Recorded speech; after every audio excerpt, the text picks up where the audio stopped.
Man, I was having a rough day, and then I remembered that every single person in this picture is dead.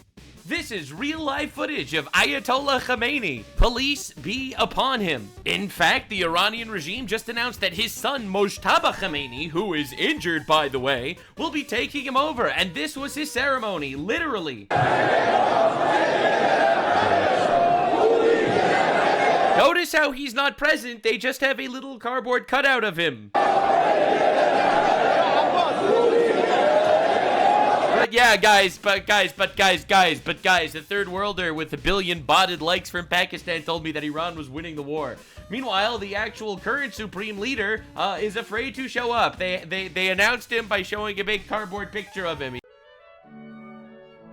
He's probably dead already. That would be a pretty insane twist if you ask me. But I think a lot of people don't understand exactly how over it is, and that is what we are talking about today. Trump just announced the end of the war. Hegseth just discussed that we will be hitting them even harder today. Zohran Mamdani did a little nice meeting in New York among the other terrorists. And of course, we got the Democratic Party allying themselves with Iran, fighting back, saying that, oh my God, oil prices are up for about 6 hours. We gotta impeach Trump immediately and import a bajillion more illegal aliens that want us dead into our country. Crazy stuff on the docket today. Definitely subscribe. Let's see what we got today. Starting strong, Donald Trump says, I think Iran war is pretty much complete. According to CBS, he actually did say that it's pretty much over. Man, panicins in shambles. Truly the worst day if you thought that this was going to be forever war, boots on the ground, bajillion years in Iran battle, and not exactly what I said from the get-go. A lot of fear-mongering going on, and we will look back at this war and we will say, did you fall for this psyop? A lot did. But if you were watching the Nuxanor channel, you did not. Now, Donald Trump had a lot of funny things to say before I show you his actual beef with the reporters, all right? Because he did like a whole press conference where he was absolutely on fire. But for now, dude, look at this one. This is insane. No, I don't want to brag. But, you know, they've said this about a lot of things. No other president can do some of this shit I'm doing. No other president can do the shit that I'm doing. Based, by the way. Based, hell yeah. He built his military in the first term, and he's using it in the second term. All right, and he decided to unleash this one. As well, and now with Iran. You know, Iran was supposed to be this big, powerful country. We wrapped the hell out of them. And, you know. Iran? I thought you were powerful. What happened? They should have cried it 2 days ago, right?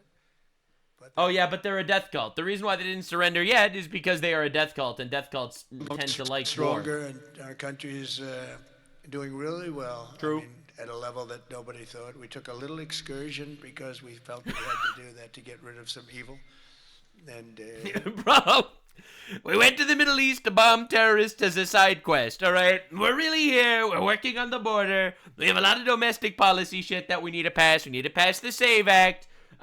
Little side quest. We killed a lot of terrorists that have been trying to kill us for 47 years, but we're back on track. I think you'll see it's going to be a short-term excursion. Terrorist elimination will continue until morale improves.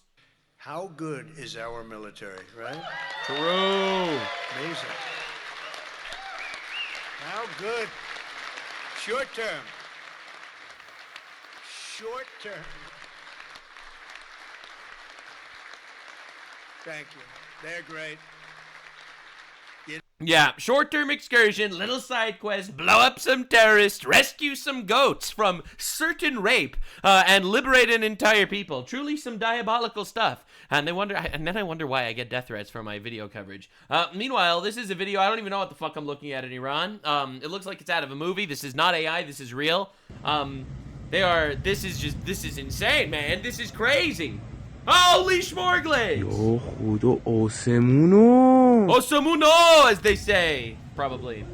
Bro, I don't even know, man. It just looks insane over there. Like, holy shit, we are ramming them hard. It's not easy if you are an Islamic terrorist these days. Like, you are out of work for a long time. Normally, you expect these guys to fund you. You know, like they've been funding terrorists across the world for a very long time. You know, it's a rough day. It's a rough time. This is Mohammed Hijab. He is someone that calls himself British because he has a British passport, and he looks just as English as any English person I've ever seen. If the Epstein coalition finds Iran alone a serious challenge, they don't. Imagine an equation of 6 or 7, 6 or 7, of the strongest Muslim militaries ever acted together. Breaking news, retard. First of all, this is literally America holding back. Okay? America has nukes. Let me remind you. They could end the Iran war in one day. They just are literally also rescuing 80 million people from hostage, being held hostages from these retards. Bro, your Islamic regime had to hide their supreme leader because they lost control over the airspace. No, so they're losing miserably. This guy is like literally coping out of his mind that secretly Iran is winning this war. He also wants 6 or 7 Muslim militaries to work together against us. And he also called us the Epstein Coalition, which is funny because that's actually the religion of Islam. You know, the ones that rape children on an industrial scale throughout the Middle East for the last 1400 years, those guys. You know, the guy, the prophet who married a 6-year-old and raped her when she was 9, that they all worship and emulate, and that's why the age of marriage is like 9 years old throughout the Middle East and all these Muslim countries. So I think he got this terms mixed up. The Epstein Coalition is actually Islam, but the twist was that he thinks 6 or 7 Muslim militaries are going to work together. My guy, you don't understand. It's going the other way. Syrian president. All right, this guy is an ex-ISIS member in Syria. We stand by the Lebanese president on the issue of disarming Hezbollah. This is a real quote, by the way. And so Hezbollah is an Iranian proxy terror organization hosted in Lebanon. All right, and we literally have this Syrian president, this is a shock, allying with the United States and Israel against Iran. Bro, you want Muslim nations to work together? Muslim nations are working together with us and Israel against Iranian terror. All right, but we understand. The most radical Islamic country after Iran is actually England, so no one is surprised by this one. Now, speaking of Lebanon, just to understand what's going on there, yesterday, this is a heartbreaking story. This is a priest. بس ندافع عن أراضينا بندافع مسالمين ما حدا منا بيحمل ولا سلاح. This is a priest in Lebanon begging that the Hezbollah terror group does not use their church as some sort of terror site where they launch rockets from their church into Israel. And they did. And they massacred this entire community, it seems. The Islamists in Lebanon killed this guy, as well as the rest of the community, the Christian community in this area, and then used their church as a area to shoot rockets. And then they were wiped out from there, too. Yesterday, Islamists brutally murdered this Catholic priest in Lebanon. Heartbreaking stuff, honestly. It's unbelievable. And that is Hezbollah, right? That is quite literally the Iranian proxy that's operating in Lebanon. We are fighting a war against evil right now, and so many retards are falling for the bait, not willing to actually acknowledge what's going on. Now, Iran is in such a rough spot that, breaking news, major signal from inside Iran. A political declaration just emerged from the Arab tribes in Iran's Kurdistan province, the country's most important oil-producing region. Oh my, what is this? In the statement, they make several striking points. I can't read you the statement exactly because I don't speak Farsi. They reject the Islamic Republic, call for the complete removal of the regime. They're allied with us. They demand a secular democratic government based on human rights. Hell yeah, dude. It looks like things are changing. They stress that Kurdistan is an inseparable part of Iran. They call for unity among the Iranian ethnic groups, including the Kurds, Azeris, and Baluch. These are against the Iranian Islamic regime. They express support for Reza Pahlavi. This is the prince as the unifying national figure of the future transition. Kurdistan is not just another province. It is the heart of Iran's oil industry, one of the most strategically important regions in the country, and they are rebelling against the Islamic Iranian regime. Things are happening. Cracks are forming. We are gonna bomb you into liberation, goddammit. A lot of people have been crying for the last, 20, 30 years. America can't be the world's police. Well, that's fine. We're not the world's police anymore. We're just simply gonna do whatever the fuck we want. We're the judge, jury, and executioner on this bitch. But the actual Iranian infrastructure is falling apart. And if we weren't dealing with a religious, fanatical death cult of radical Islam, they would have surrendered a long time ago. You know, despite the AI videos they've been releasing of them blowing up America or whatever. These people all absolutely fighting to be liberated, doing their absolute best under this oppressive Islamic terrorist regime for 47 years. And I'm supposed to be convinced by some libtards and cucks from the UN that we're actually violating international law, and therefore we absolutely have to stand down? Let me make something incredibly clear, all right? There are 3 completely justifiable reasons why we are doing this. And each one of them alone would have been enough of a justification, in my opinion. Number one, they killed thousands of Americans. They've been a threat to America for a long time. They were developing nuclear weapons to nuke America. They were developing ballistic missiles that could reach our homeland. They attacked our bases. They've been fucking terrorizing us. They sent assassins to assassinate Donald Trump more than once. They declared war on us, all right? So reason one, we gotta obliterate these retards because these motherfuckers are trying to kill us. Reason number two, these motherfuckers are trying to kill our allies. They've attacked our bases in the region. They've attacked our allies in the region. They have sown unbelievable amount of terror in the region that cost us billions of dollars and also involved us losing hundreds of Americans, whether it's victims of Hamas or Lebanon, the 241 Marines that they blew up in Beirut. Unacceptable shit. And the third reason is because these are radical Islamic terrorists that have been terrorizing their own people, literally using their oil to fund China and Russia, our adversaries, while brutally massacring their own people, and we're just taking out the garbage. I am tired of the demoralization agents actively affecting so many people into thinking that actually we shouldn't be doing this.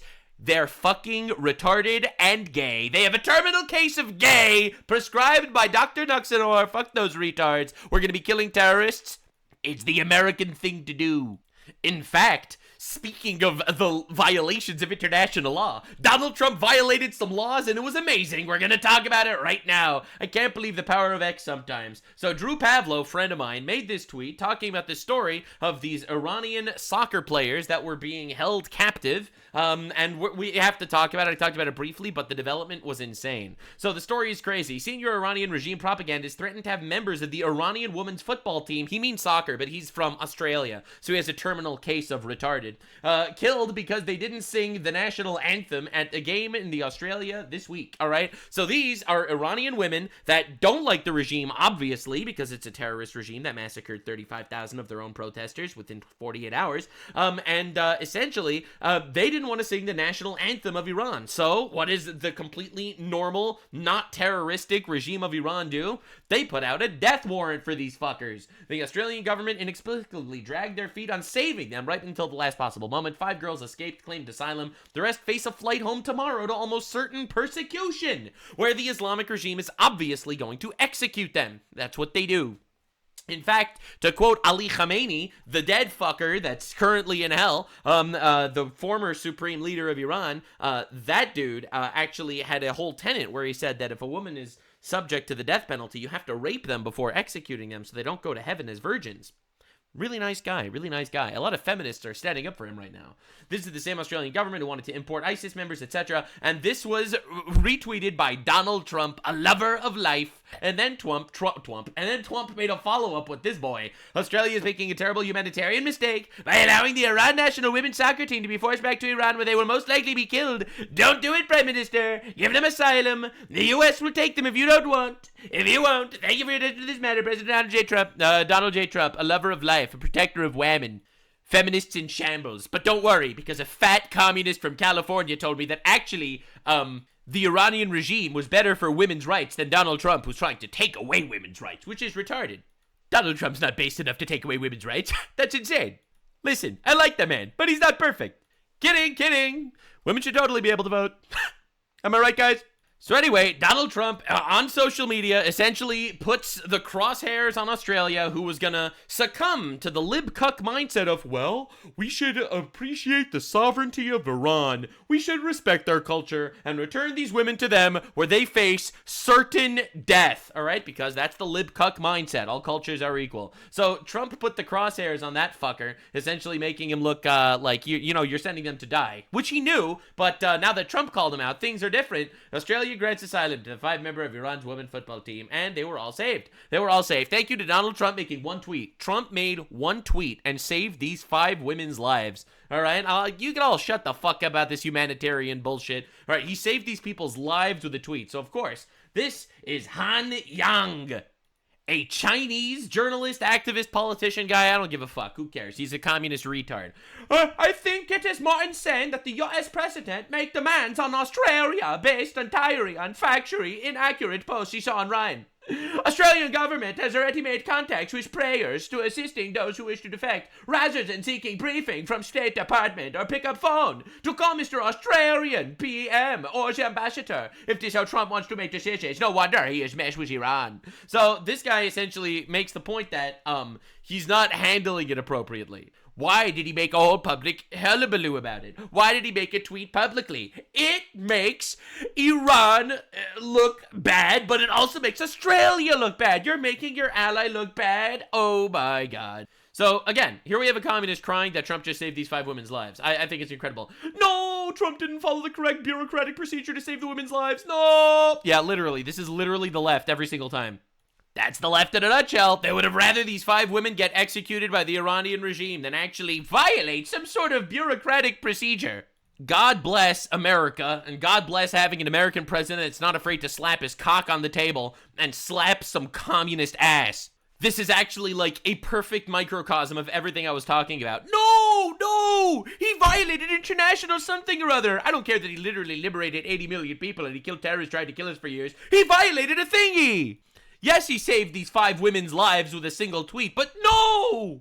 He didn't spend 6 months trying to get congressional approval handjobs first. This is masculinity, motherfucker, all right? Get out of here with your hyper-feminized bullshit. This is what a man does. A man sometimes has to do the right thing, even if some people will complain about it and bitch about it like retards. Now, Tucker Carlson, all right, clearly thinks that we're the bad guys in this war, which is unbelievable, even though, quite literally, everything that's been happening so far proves we were quite literally the good guys for the 3 reasons I outlined earlier. But, dude, look at this one. Unconditional surrender means foreign troops get to rape your wife and daughter if they want. What? Donald Trump says that he wants Iran, the terrorists, to unconditionally surrender. Tucker Carlson says, holy shit, Trump wants to rape their wives and daughters. Everyone knows that. And that has... No one fucking knows that. No one thought this. No one knows this. What is going on, man? Been, if there's one consistent lesson of history, it means unconditional surrender means foreign troops get to rape your wife and daughter. What is even going on? No, unconditional surrender means we're not going to give you conditions. You're going to lay down your arms. You're going to stop building ballistic missiles. You are going to end this regime. You're going to install some new fucker. I don't care if it's through some sort of constitutional monarchy or some sort of democracy. I don't give a shit what your actual country looks like after this, but this Islamic regime has to go. No conditions. It has to go, period. That's what it means. It doesn't mean we're going to send in American troops to rape their wives and daughters. Everyone can feel that. That's like the most atavistic. No one feels this. No, I didn't even consider this until this fucker decided to bring it up. Instinct there is. And so to avoid that, people will do anything. What? And so that's why it requires that level of force to get a population subdued to the point of unconditional surrender. That's why. And so in this case, of course, we don't have the ground force necessary. I don't think Americans would voluntarily participate in it. I just don't think we can do that. It would require weapons of mass destruction. It would require presumably nuclear weapons in order. Do you understand this? It's like, hey, Iran, we would like you to surrender instead of continuing to push terrorism everywhere for a very long time. Tucker Carlson, holy shit, Trump wants to rape their daughters and nuke them. Like, can't even make this up. Like, these are our ops, guys. Like, this is the most insane shit I've ever seen in my entire life. Quite literally, this is the craziest thing ever. Now, anyway, I gotta bring you up to date on the oil drama. The oil drama has been diabolical and very entertaining. Breaking news! U.S. oil prices officially surged over $104 a barrel for the first time since 2022 under Biden, where it was a complete nightmare. Now, under Biden, the reason why the oil prices were so high is because they were woke. Quite literally, wokeness destroyed the economy, all right? No, we're not allowed to dig for oil. We have to protect the environment by whistling our way to work. All right, we have to whistle for a living instead of getting oil or natural gas and shit, all right? Use paper straws. So, just to understand, the reason why oil went up to $104 a barrel under Trump was because he's taking out a terrorist threat to us and liberating a population of 80 million plus people that hate the regime, all right? Under Biden, it was because environmentalist bullshit. That's one. Two, oh my God, look at how high the oil prices went up by 90% since this December low. So under Trump, gas prices throughout the country dropped to basically a low, a many, many year low. We started drill, baby, drill, unleashing the American energy and doing all the shit, and we gave up the woke garbage, and essentially, oil prices dropped tremendously. Now, because so much, 20% of the world's energy travels through the Strait of Hormuz, which is right next to Iran, and that strait was essentially closed down for this war because different ships were scared to travel through that strait. Essentially, oil prices shot up by 90%. Now, everyone with a functioning brain, like me, or at least that's what I tell myself, knows that this is not a long-lasting issue, knows that this is going to be a short-term bump in prices. It's going to drop down. You know, the moment this war winds up, everything's going to come down. This is just literally in the heat of the battle. The retards, however, on the left decided to take this moment as the ultimate gotcha moment to say that Trump is killing the economy. All right, we got Gavin Newsom going crazy over this, even though there's literally oil taxes out the wazoo and gas taxes in California. This dude's been a nightmare for oil. You've got a number of Iranian vessels that were directly impacted, oil tankers. We've got, again, Gulf allies that are almost universally being attacked and under assault. Safe places like the UAE under attack, under assault. It's now a proxy war that's extended in Lebanon and Hezbollah. You saw the actions there and the deaths and likely retaliation. So now we have the prospect of a regional war. And so, yes. Like, this dude understands so little about geopolitics, or he's just lying to his audience of retards. That's inevitable, all right? Iran was always going to attack these people. In fact, it was likely they were going to attack them in the very, very, very near future, all right?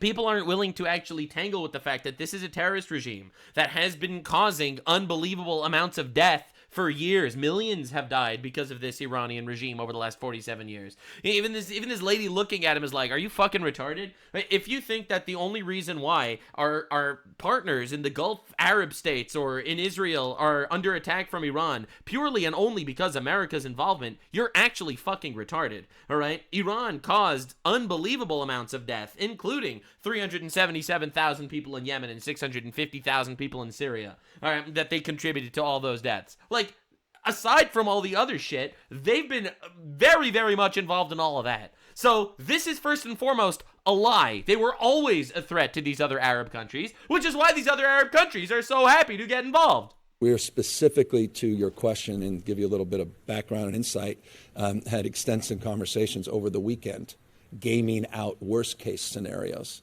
as it relates to access of imports, as it relates to the ongoing issues around refineries, as it relates to past impacts of similar endeavors in the Middle East and what we can anticipate. And so the whole energy team was on call this weekend, gaming those things out, and including access to airline fuel in specific terms. That was also part of our strategy. The good news is, as you know well, because of those refinery issues, we've got a wonderful group of people that are meeting on a consistent basis already. This just reinforces the concerns we have as it relates to gas scarcity or potentially spiking of prices in the next days, weeks, and potentially months, as Donald Trump said today, that this could be months and months of additional attacks. And in return, the likelihood that we're going to see the prospect of more uncertainty, not just around the globe, but here domestically. Yeah, so essentially he does this whole fear-mongery press conference. Prices are going to go up forever. Oil is terrible. We're going to have to save ourselves. Everything's going to be expensive. It's going to be a nightmare. Donald Trump wants a forever war. All right, anyway, so, you know, Gavin Newsom, he's been posting all these memes. Oh, my God, look at how Trump has brought the oil prices up to $8. This is crazy. Oh, my God, breaking. Gavin Newsom facing massive pressure from his own residents and lawmakers after CA gas prices at $8 a gallon. And this was largely because of him, by the way. And Newsom faces demands to abolish a policy that artificially inflates prices for carbon emissions. So this dude's out here blaming Trump while he is literally inputting policies to artificially raise prices of gas to save the environment. So again, you obviously have these retards doing the thing, but here's the crazy thing. Trump made the following tweet, and it changed the world. Bro is literally playing geopolitics, sitting on the toilet writing tweets. If Iran does anything that stops the flow of oil within the Strait of Hormuz, they will be hit by the United States of America 20 times harder than they've been hit thus far. Oh my god. And you know it's not an empty threat. Additionally, we will take out easily destroyable targets that make it virtually impossible for Iran to ever build back. As a nation, again, death, fire, and fury will rain upon them. Holy shit, this guy sounds like a Game of Thrones character. This is insane. But I hope and pray that it does not happen. This is a gift from the United States of America to China and all those nations that heavily use the Hormuz Strait. Hopefully, it is a gesture that will be greatly appreciated. Thank you for your attention to this matter. So, everybody is trying their best to do their best. Everyone's trying to make friends with Donald Trump now because Trump said, hey, I'll liberate the oil of the world. And breaking news, it reopened. As you can see, this is the Strait of Hormuz over the last 24 hours. And as you can see, people are actually going through it. The Strait of Hormuz is effectively reopened. This is proof that Iran's military is neutralized. Trump's call to restart shipping are being heeded. Financial confidence is growing. Don't follow the propaganda. Follow the money. Honestly, a true statement in general. And for those of you that are really paying attention, all right, here is CNN forced to admit, oh, dude, this is insane. Movement. You know, forced to admit that actually oil prices are all the way back down. Breaking! Oil prices collapsed below $84 a barrel. 30% down since last night. Yeah, so essentially, you know, plan trusters literally vindicated in real time. All right, it's like, oh my God. Oh my God, 6 p.m. Oh my God, 90% up. And here we go, 3 p.m. the next day, 18 hours later, and literally back down to relatively normal stuff. Understand the insanity. Prices go up. Gavin Newsom does a press conference. Everyone's in shambles. The world is falling apart. Donald Trump is destroying the economy. Literally 18 hours later, we won a war, and also this happened. This is the craziest fucking thing I've ever seen in my entire life. It's crazy. Even CNN was forced to admit that Donald Trump actually won. Then it did. There's been a little bit of positive movement in the markets after the president told CBS that the war is pretty much complete. What's the latest? Yeah, oil prices hitting their lowest level of the day after crashing through that $100 a barrel benchmark overnight, even reaching up to $115, $120 a barrel. Well, those are numbers that we haven't seen. It got so high. Wow. Between Russia and Ukraine broke out. But oh my gosh. Even though these levels have come down to about $85, $90 a barrel. Look at her talking about how high it got for like 5 hours. Oh my God. It got to such an insane high. For like 2 minutes, and it's back down. Gas. People are showing up at the pump higher than they were just a month ago.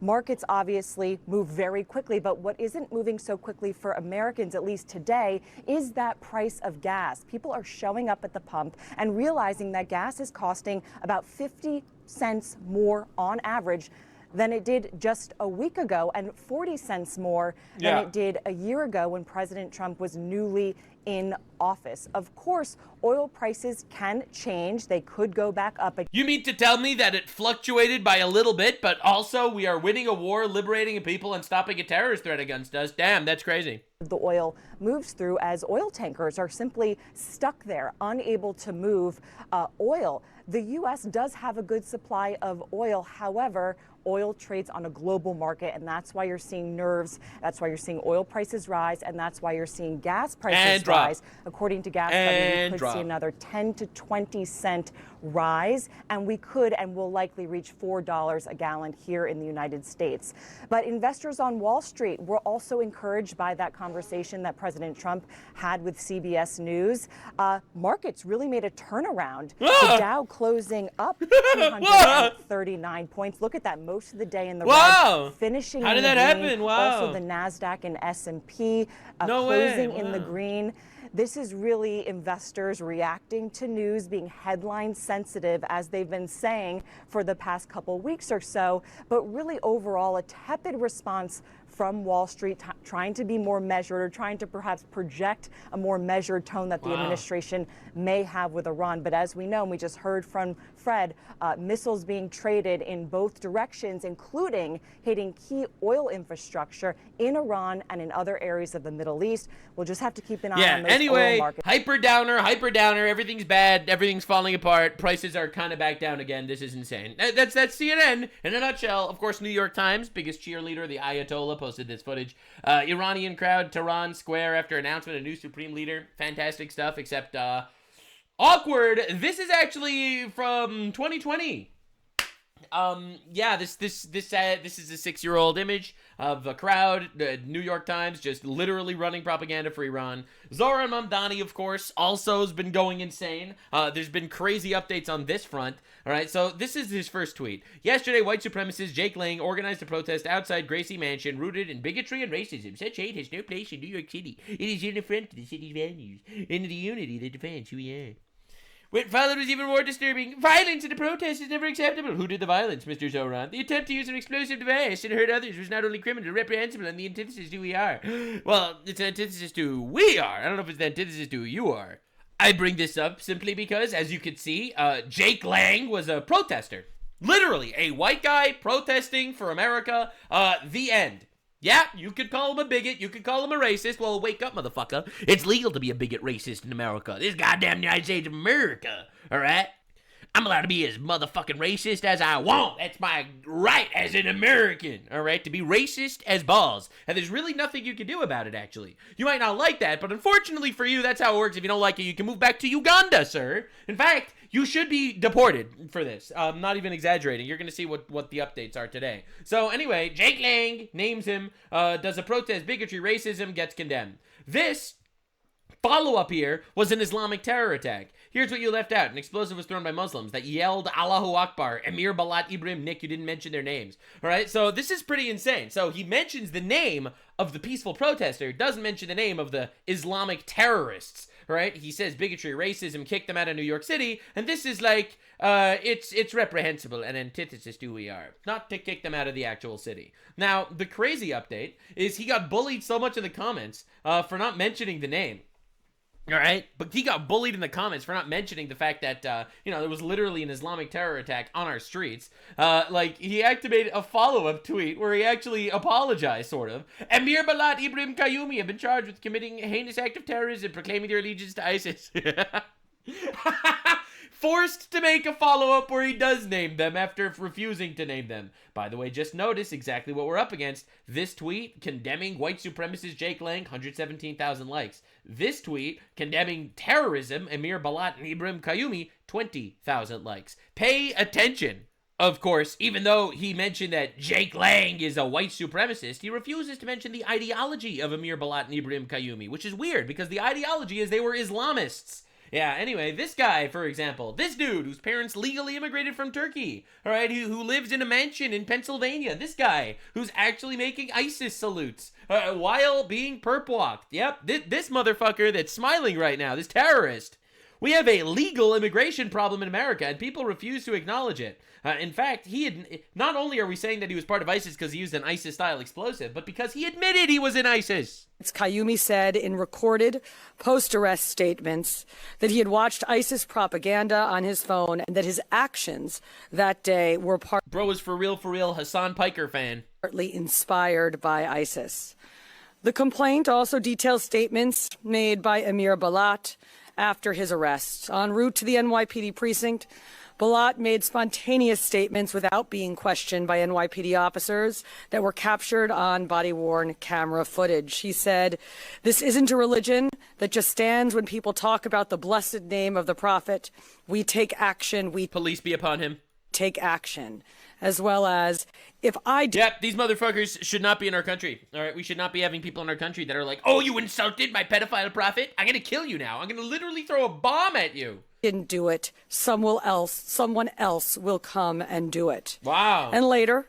Holy shit, this is going to cause all sorts of Islamophobia. You mean to tell me that the Muslim terrorist that committed a Muslim terrorist attack said that if we won't do it, other Muslims are going to also do it? Damn. Think of the Islamophobia that's going to happen right now. Oh my God. After waiving his rights, he requested paper and wrote a message declaring in part, "I pledge my allegiance to the Islamic State.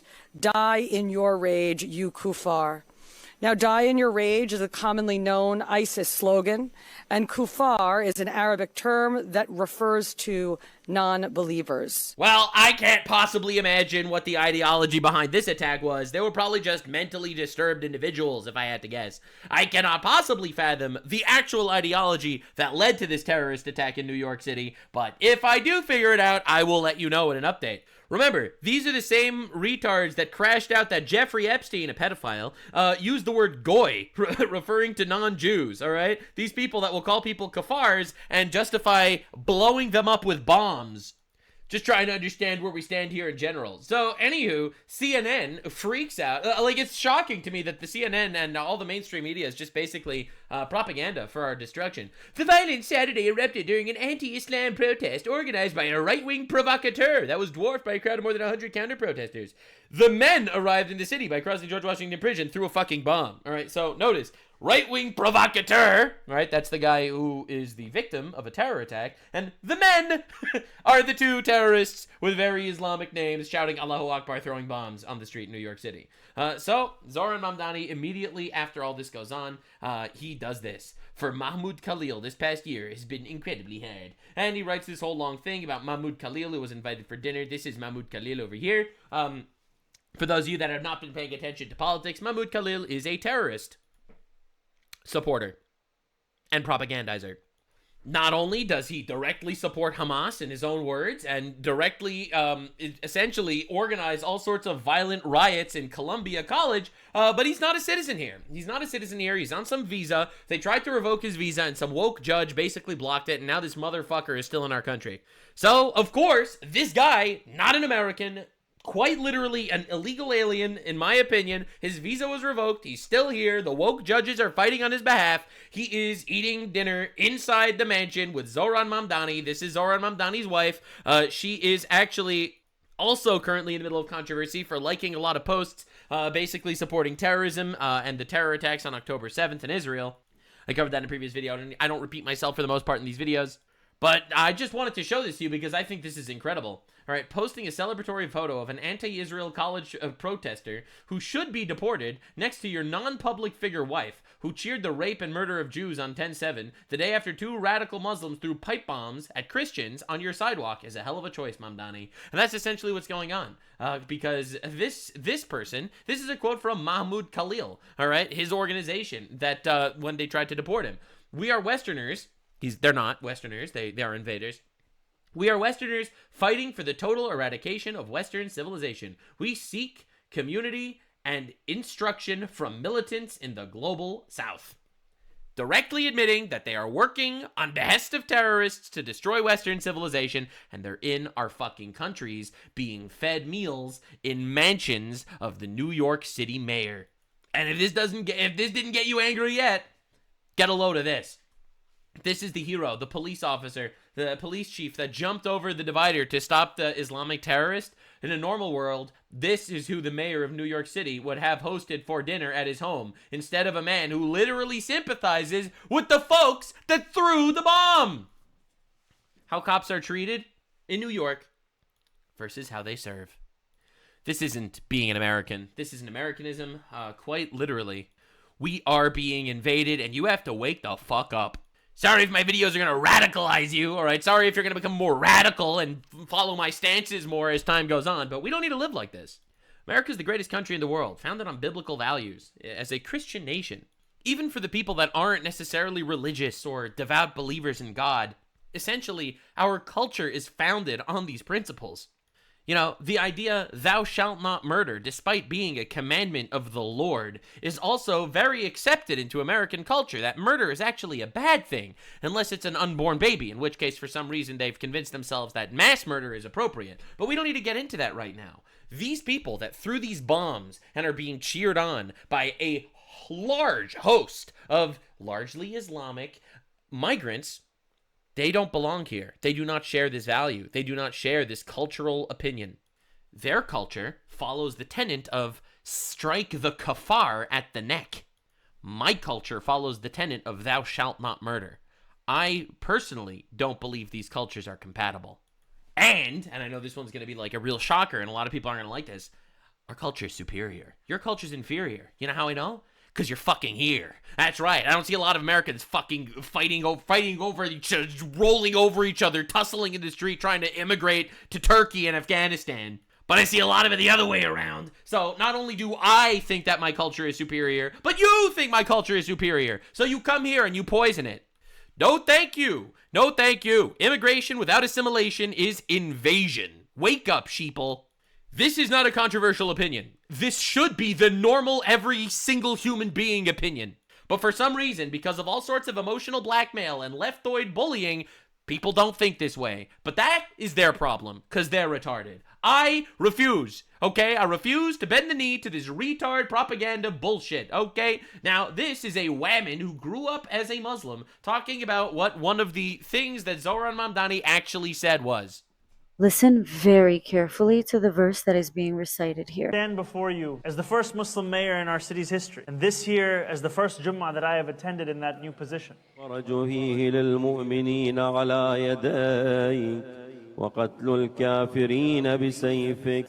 the killing of the infidels by the sword.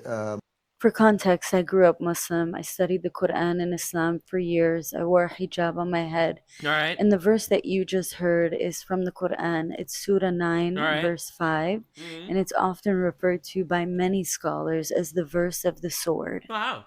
I mean, this guy sounds peaceful. We'll just keep the religion of peace. We will keep killing you until there is peace. When you're dead, there will be peace. And it has no shame. On January 2nd, 2026, 16 different landmarks across the state of New York were illuminated in green to mark the launch of Muslim American Heritage Month. Wow. One of those sites being the One World Trade Center. Wow. The green lighting was chosen because green is typically associated with the religion of Islam. For some people, especially the families that were affected by 9/11, that symbolism felt like a slap in the face. A little bit. Felt like it was a slap in the face to me. And you want to know where I was during 9/11? I was in a Muslim private school with a hijab on my head. Yeah, so anyway, Mr. Religion of the Sword over here. As an Arabic speaker who can read Arabic, I can confirm to you that that is indeed what that verse translates to. Other passages. Good stuff. Love that. Bro gets elected as mayor of New York, and this is literally the verse he reads. Fight those who do not believe in Allah or in the last day, and do not consider unlawful that Allah and his messenger have made unlawful. His messenger is Muhammad, peace be upon him, and who do not adopt the religion of truth, which is Islam.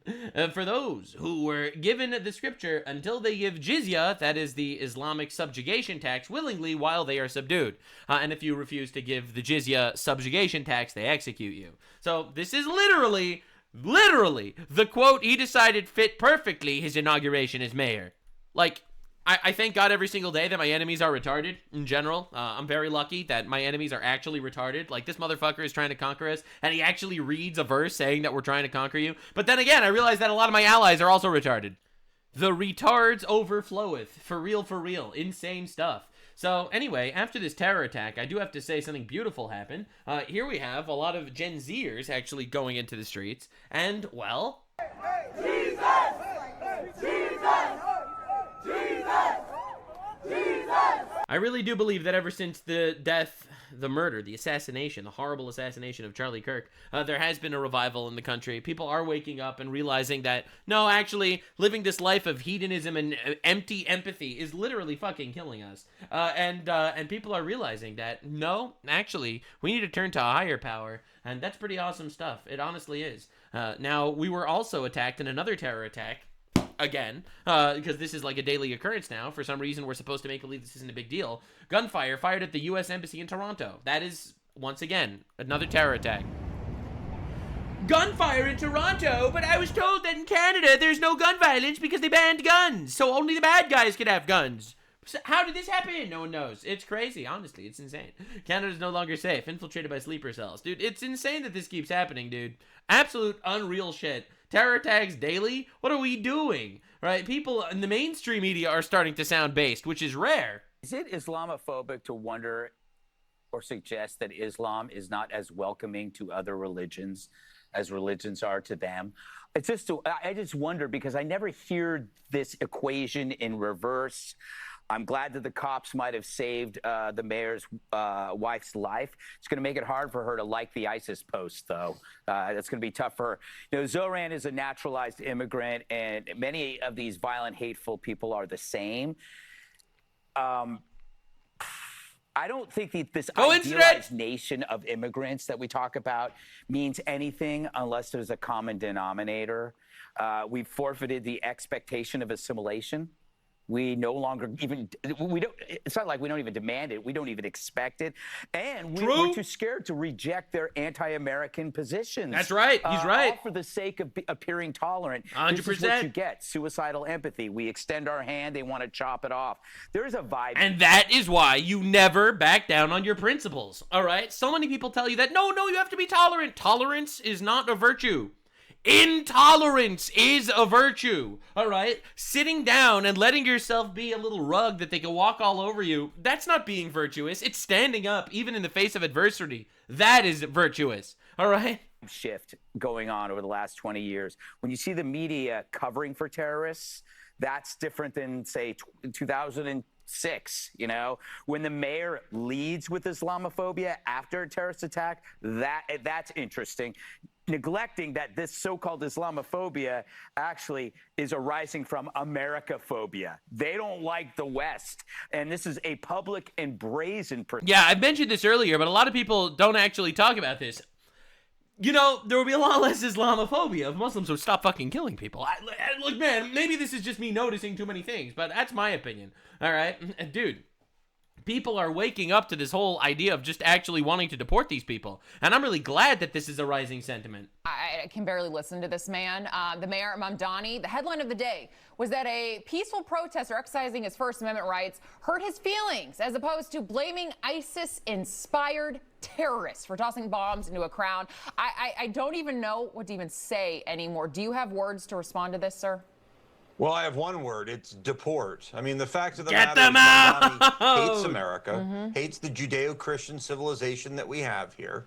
You know, we're allowed to protest whatever we want. We hear this all the time from the left. When they were doing all this ridiculous stuff on our college campuses, people like this jerk mayor talked about how they had a First Amendment right to say whatever they want. That's not the issue. The issue is two Muslim terrorists who were inspired by ISIS, who traveled to the Middle East, threw bombs at people. That is the issue. That's You're an issue. allowed to say whatever you want in this country. You're not allowed to throw bombs. But Mamdani is covering for the Muslim terrorists that he supports, whether it's in the Middle East or whether it's in America. He should be stripped of his citizenship and he should be deported. Yeah, and I would like to also mention, you know, his wife liking dozens of posts celebrating what happened. Yeah, I covered that already, that his wife is a terrorist supporter also. Who would have thunk it? Terrorist supporter husband and terrorist supporter wife. It's beautiful. A match made in hell. It's unbelievable stuff. And here they are, mayor and first lady of New York City, where there are terrorist attacks on the streets, and he condemns white supremacy first and foremost. Again, deport, man. Just deport. We got to get them out. We got to get them out. I've said this before. I'll say it again. Illegal aliens, obviously they all have to go. Every single one, indiscriminately. They all got to go. Stuff them into cannons and shoot them into Mexico. I don't give a shit. I have to get out of here. Every single one of them. That's not even a debate. All right? We have to figure out what we're going to do about the legal immigrants. All right? The people that immigrated into our country legally, that are here, that have citizenship, that are not assimilating, and that are threats to America. That is something we have to figure out about. But anyway, I'm just bracing myself for the white liberal woman cause of free ISIS-inspired terrorists. It's America's fault or something. Again, when it comes to illegal aliens, this is really obvious. County, a man wanted for multiple child sex offenses now behind bars. Deputies arrested 24-year-old Jose Martel Arriga during a search warrant operation on Friday. He now faces numerous charges this morning, including sexual exploitation of a minor and solicitation. Martel now being held without bond. Wow. An illegal alien arrested in North Carolina on 59 child sex charges. Democrat hero. Again, we have to live like this, man.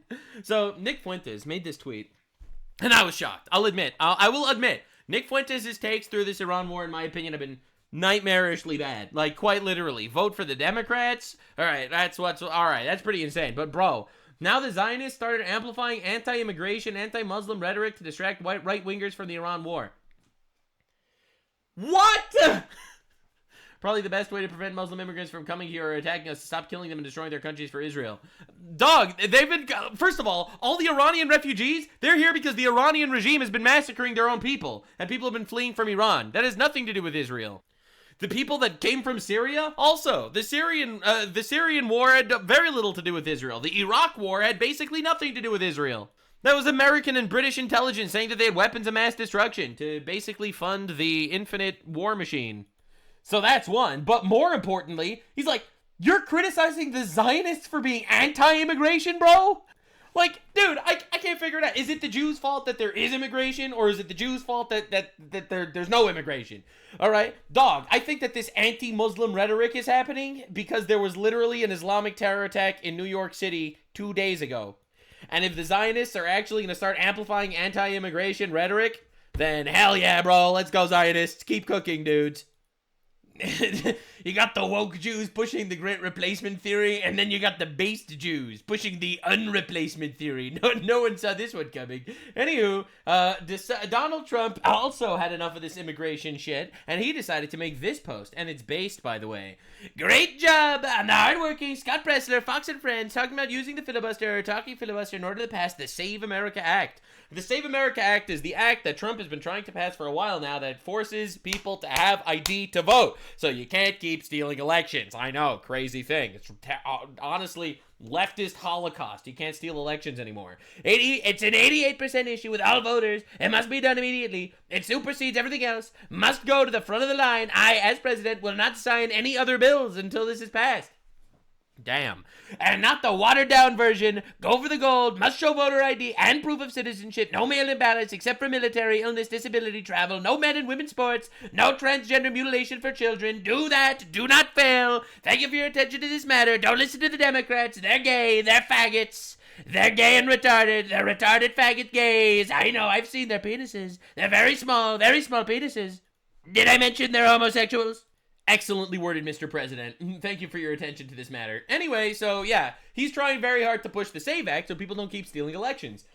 Bro, Chuck Schumer responds on Twitter like a retard. The SAVE Act is Jim Crow 2.0. It would disenfranchise tens of millions of people. Notice how he doesn't say tens of millions of Americans. Notice how he says tens of millions of people. It could not be more obvious, dude. It could not be more obvious. Yeah, so it would disenfranchise tens of millions of people. Right. Illegal aliens, non-citizens that are voting fraudulently. We got it. If Trump is saying he won't sign any bill until the SAVE Act is passed, then so be it. There will be total gridlock in the Senate. Senate Democrats will not pass the SAVE Act under any circumstances. He's literally arguing and yelling and screaming that, no, actually, we want to steal elections. It's insane. Go fuck yourself, Senator. As a black man, go fuck yourself. Especially when I know you're attempting to triangulate black people into giving third world illegals voting rights so your accursed political entity can stay in power forever and ever. You're an evil man. Oh my fucking god, dude. Right, so again, he's right here. Because Chuck Schumer says the Save America Act is Jim Crow 2.0. Why would you use this term? It's a completely, obviously, bullshit fucking term that has nothing to do with anything. All right, it's not racist against black people to force people to show ID to vote. It's honestly the most obvious thing in the universe. But using terms like Jim Crow is literally just to trick black people into thinking it's racist. That, you know, these some black people, obviously, just like white people, not super invested in politics, don't actually really know what the fuck's going on, but they hear about this SAVE Act thing, which is apparently Jim Crow 2.0. Well, they're gonna be against that. So this dude's like, fuck yourself, man. Get out of here. Get out of here. You're trying to give illegals voting rights. That's it. That's literally it. And he's right here. Right? If you actually look at the polls, even CNN forced to admit that it's actually really one-sided. Take a look here. Favor photo ID to vote. 85% of white people favor it. 82% of Latino. 76% of black Americans favor it. So the bottom line is this. Voter ID is not controversial in this country. A photo ID to vote is not controversial in this country. It is not controversial by party, and it is not controversial by race. The vast majority of Americans agree with Nicki Minaj that, in fact, you should have a photo ID to be able to vote. So something of a Take a look at your favorite photo. This is literally like a nonpartisan issue. Everyone agrees that this because it's obvious, except the Democrats are against it because quite literally they're trying to steal elections. And they keep doing this, and it's insane. Completely and totally out of control group of people. It's the reason why we are in a DHS shutdown right now, because Republicans have refused to agree to the type of bold, transformative, meaningful, and dramatic reforms we are demanding in order for the Department of Homeland Security funding bill to move forward. And I won't go through all of the demands, much of which we've talked about repeatedly in the public, but one of those demands is keep ICE out of sensitive locations. Okay, like where? And we've defined that as schools. For the record, I think ICE should be everywhere. I just in case you're unfamiliar with my position is ICE need to work way harder. That's right. I want to see ICE agents lining rooftops with trank sniper rifles, putting these people down, checking for documentation, and launching them out of the country. If you're illegal in this country, you have to go. That's my stance. All right? But anyway, I just want to hear what sensitive places are, according to this guy. Schools, houses of worship, hospitals, and polling sites. Polling sites? Polling sites. You don't want ICE agents to be around voting areas. Why would ICE be around voting areas? Are you presuming that illegal aliens are voting? We want an explicit prohibition that ICE can go nowhere near any polling sites in the United States of America. It's one of our demands. And he repeats polling sites a second time. All the other stuff, places of worship, hospitals, etc., that was an afterthought. The real thing is the polling sites. You know, because they want to have illegal aliens voting. They are desperate for these illegal votes. I think Trump needs to go way harder. He needs to shut these people down. They need to go to jail forever. All right, anyway, Trump just spoke. Let's hear what he has to say. Apparently, he rips reporters to shreds over the Iran conflict. Right now, to Doral, President Trump's news conference starting. It's been a very big 2 days, I have to say. And we'll be heading back to Washington, D.C. right after this. All right. And I'd like to wish everyone a very good evening. And over the weekend, the United States military and the Israeli Defense Forces continued Operation Epic Fury very successfully. Yeah. Over the past 9 days, we've carried out some of the most powerful and complex military strikes and maneuvers the world has ever seen.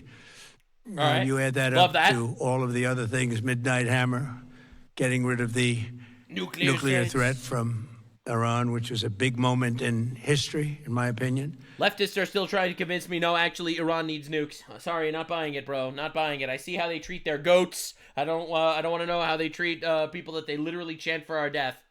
And the great success we've had in Venezuela and all other places. That's right. Every place But it was we've gone, we've had unconstitutional. tremendous success. But while we're doing all of these things, we're achieving major strides toward completing our military objective. Oh, boy. And some people could say they're pretty well complete. We've wiped every single force in Iran out very completely. Damn. Most of Iran's naval power has been sunk. It's on the bottom of the sea. It's almost 50 ships. I was just notified it's 51 ships. I Good didn't know stuff. they had that many. Catch them all. Didn't last very long. And these are fighting vessels. They're meant to fight, but they're not meant to fight against us. Oh, my God. We are continue. just a tier above. We are a tier above. They are using level 12 Bulbasaur, while I am using level 76 Charizard. They don't know what's going on. I am a Blue Eyes White Dragon. They are a Dark Magician. It's another game. To target Iran's drone and missile capabilities. Their drones are way down. Their drone manufacturing's been hit starting today. We know all of the places they manufacture the They're drones, and raping they're being goats. hit one after another. Their missile capability is down to about 10%, maybe less. We're also hitting where they make missiles and where they deliver Good. missiles. That's my president. We've struck over 5,000 targets to date. Oh, my Some God. of them very major targets. 5,000 targets. Oh, my Lord, dude. And we've left some of the most important targets for later in case we need to do it. If we hit them, it's going to take many years for them to be rebuilt, having to do with electricity production and many other shit, things. dude. So we're not looking to do that if we don't have to. But they're the kind Dude, of... we could literally do all the things. We have complete and utter dominance over Iran right now. Like, in any normal battle, it would be over. They would have surrendered. Obviously, they didn't because they're, terrorist, pedophile, death cults. But anywho, I'm supposed to understand that It's a Zionist position to not want to have terrorists kill us or something. The things that are very easy to hit, but very devastating if they are hit. We are waiting to see what happens before we hit them. We could take them all out in one day. Oh, shit. But it's all resulting in a 90% decline in various things, but in particular, Iranian missile launchers and 83% drop in drone launchers. As you know, the drone launchers are pretty well shot. God We're at damn. over 90% decline in the Iranian Dude, missile I am launchers. so which happy that our very hard military is to awesome. reproduce and very hard to get. And usually what we were able to do through great equipment, a lot of smart people, as soon as they sent a missile up from a launcher, we were able to knock out that launcher within a period of 5 minutes or less. Oh my God. Accurately right on the noggin. That's insane. So now we have low-cost So every time they shoot a missile, they know they're about to lose that entire launcher. Oh my God. Interceptors effectively combating Iranian drones. And our B-2 bombers recently dropped dozens of 2,000-pound bombs to destroy missile launchers all over Iran. God damn. And buried deep under Iranian soil in many cases. The soil was no match. And we're also annihilating. The soil was no match for our bombers. I can't believe this, bro. It's like the entire Iranian Navy was somehow less threatening than their soil. But don't worry, we took care of that too. The manufacturing base that the regime uses to... What, am I supposed to cry about this? Dude, I keep seeing people be like, no, it's bad that we're slaughtering. It's great that we're slaughtering the retards. Yes, they're trying to kill us and now they're dead and that's awesome. That's awesome. Stop being a pussy. It's awesome that the retards are dead. Yes, it is. Yes. No amount of emotional blackmail, suicidal empathy is going to change my opinion. It is a fucking awesome thing that we're killing dipshit pedophile terrorists. Shut up. Don't want to hear a word of this garbage. To build drones and missiles at a rate that nobody thought was possible. We're knocking them out. We know where they all are. We're knocking them out very quickly. We're ahead of our initial timeline by a lot. I would say that we probably would not have thought after a month we'd be here. In addition to the fact that we've taken out the leadership. Bro's literally hitting them with, we thought you were more. Twice and maybe 3 times. And we, as you know, we want to be involved. Every time someone gets elected, they go straight to hell. Immediately, a conga line of Ayatollahs leading all the way to Lucifer. 2,000-pound bombs clearing the way, letting them go faster. We don't want another president that maybe wouldn't be willing to do what I'm willing to do for the good of the world, for the good of our nation. Right. You got to do it under your term, to be stuck with a situation Mr. President. in 5 years or 10 years from now. So we think they should put a president in or the head of the country in that's going to be able to do something peacefully for a change. They've been doing this for 47 years. We are going to pick their new leader. Not directly, but if we don't like the new leader, we will be sending him to meet Khomeini. All right? Listen, man. Listen, it's a simple world. It's a simple world. You elect someone we don't like, you will die. A very, very efficient and fast death. And then you'll elect somebody else. And if we don't like him, we might have to paint the wall with him as well. Killing people for 47 years. That's right. Whether it's the barracks or even the SS Pol where they were involved very strongly, they always denied it. But where they were very strongly involved in all of the people that died through the roadside bombs, died and are right now walking around with no legs, no arms, a face that's been so badly damaged.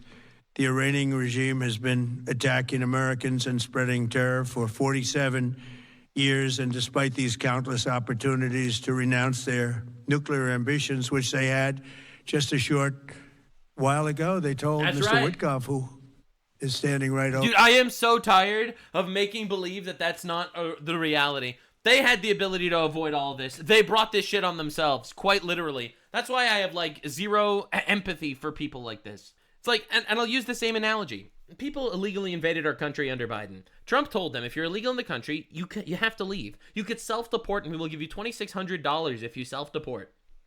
If you refuse to self-deport, I do not care about the actions taken by ICE to get them the fuck out of this country. All right? They had the opportunity to do it peacefully and painlessly. They didn't do that, and now, after fucking around, they are gonna find out. And in my opinion, it's the same thing with these retards, these goat-fucking terrorists in the Middle East. All right? Iran have been, not only did they kill thousands of us, but Trump was exceptionally nice, telling them that we'll make a deal, just give up on your nuclear ambitions, etc., etc. They refused!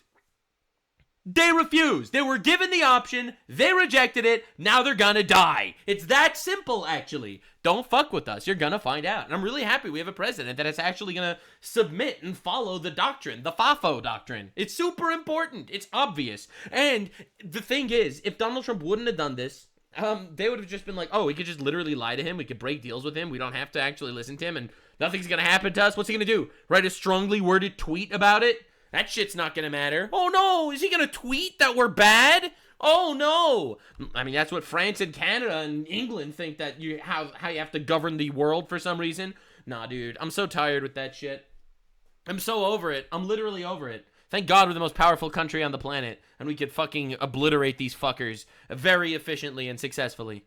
Over here, they said, they actually said we want to keep building, essentially, in a real nutshell. Yeah. We want to continue to build. They basically told us, for those of you that are unaware, they have enough uranium to build 11 nuclear missiles. They want to build long-range ballistic missiles to reach us, and death to America. They told this to us, to our faces. Of course we have to fucking obliterate them. And yes, we should obliterate them at their weakest before they're actually a threat to us. 100%. You fight wars to win them. You don't fight for a glorious epic battle and a fair fight. Dog, this isn't football. Nuclear weapons. If we didn't knock out Midnight Hammer, if we didn't knock out their Iranian potential, if we didn't do that with Midnight Hammer, they would have had a nuclear weapon. They would have used it long before now. And at a minimum, Israel would have been annihilated. At a minimum. I was very lucky that we had the courage to do that we had the talented pilots and the great equipment. The B-2 bombers are unbelievable. We ordered 25 more, by the way. The newer, better version. It's, we have the greatest military in the world. We have the greatest equipment in the world by far. You see that no matter where we go. You still need the people, though, to operate it and to use it. Yep. And those are the people that God we bless cherish. our troops. Even after we obliterated their key nuclear sites in Operation Midnight Hammer, they never negotiated in good faith. They still continued to say, we want to build nuclear. We want enrichment at levels that were unacceptable. And they even turned down an offer for unlimited free nuclear fuel forever for civilian purposes. We had people offering them free nuclear fuel. They weren't interested in that because they wanted to build a nuclear weapon. So instead, the regime was trying to reconstitute its weapons program at a different site. They couldn't go back to where they were, the 3 sites that we obliterated. But they were starting work at another site, a different site, different kind of a site. And that was protected by granite. They wanted it protected. Granite's pretty good, but they wanted it protected by... Granite's pretty good. B-2 bombers are better. A lot deeper. They wanted to go a lot deeper, and they started the process while rapidly building conventional ballistic missiles. They were going to do it all at the same time. It threatened our overseas bases and soon could have reached even our homeland. The regime's intention was to use this exponentially growing ballistic missile threat to make it virtually impossible to prevent them from obtaining a nuclear weapon.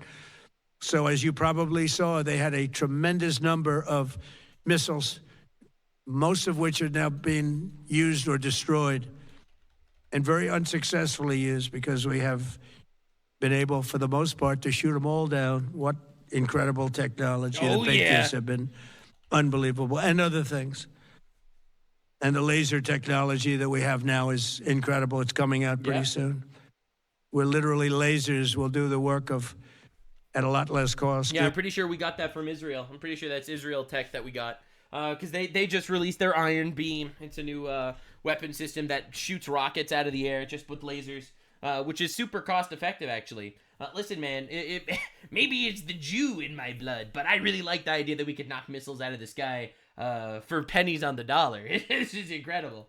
Do the work of what kill terrorists and save money. Oh my God, heaven. Patriots are doing or what other things are doing. The situation was very quickly approaching the point of no return, and the United States found it intolerable, in my opinion, based on what Steve and Jared and Pete and others were telling me, Marco, so involved, that I thought that they were going to attack us. I thought they would, if we didn't do this at the time we did it, I think they had in mind to attack us. And all right, well, that's an imminent threat, so therefore it's also legal. All right, everyone crying about the fact that it wasn't a legal war because there wasn't an imminent threat. Well, imminent threat. See, here's the thing. I'm sure that someone's going to be like, but Nux, actually, I thought you didn't care if it was... Oh, no, I don't, absolutely. Don't get me wrong. I just like taking things away from leftists. It makes me very happy when they have less things to play with.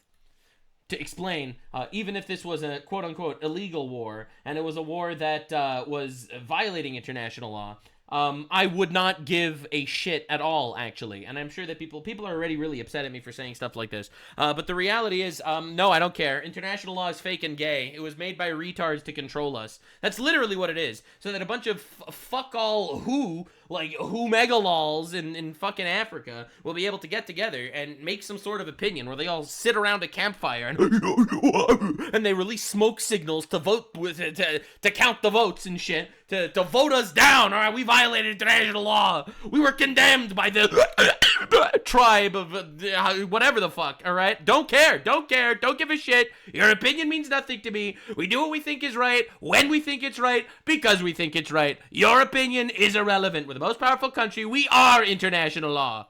So I just wanted to make that really clear. Don't actually give a shit about international law. That said, I also think that this didn't violate international law. This was an imminent threat. Trump does believe that they actually were going to bomb us or our embassies at any very, soon time. So therefore, it's an imminent threat. So therefore, we did not need congressional approval. We did not violate any form of international law. This was a preemptive defensive strike. And that's all nice and dandy. Now, to be clear, the reason why I'm mentioning this is because we get to take it away from leftists. That's right. Next time leftists bitch and cry about violating the Constitution or whatever and saying, oh, we actually do want to censor you because you have Islamophobic opinions or whatever, or we want to put you in jail.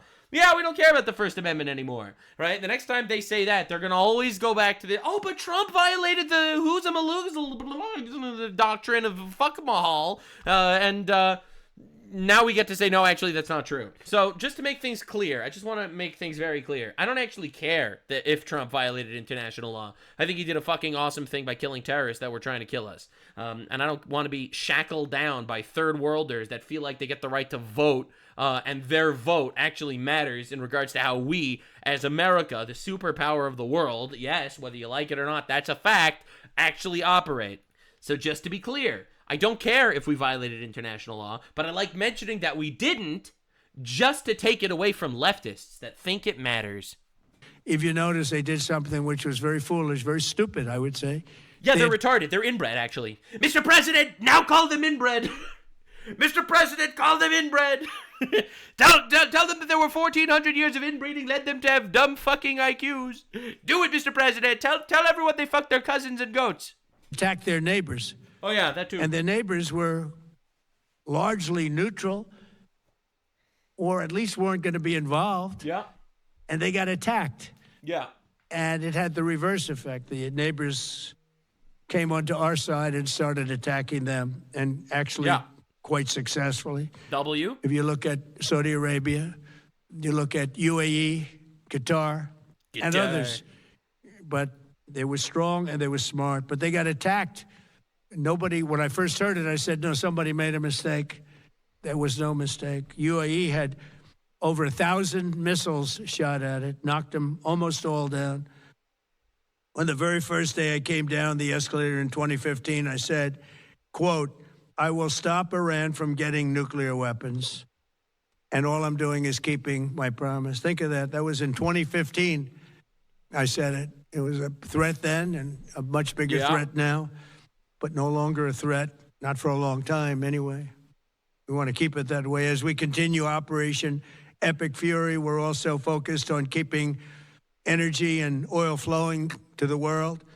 And I will not allow a terrorist regime to hold the world hostage and attempt to stop the globe's oil supply. And if Iran does anything to do that, they'll get hit at a much harder level. I will take out those targets that were easy and that I mentioned just before. We'll take them out so quickly, they'll never be able to recover. That's why I feel like it's important to mention we are holding back tremendously. A lot of people think that like we're obliterating Iran and we're using all of our power.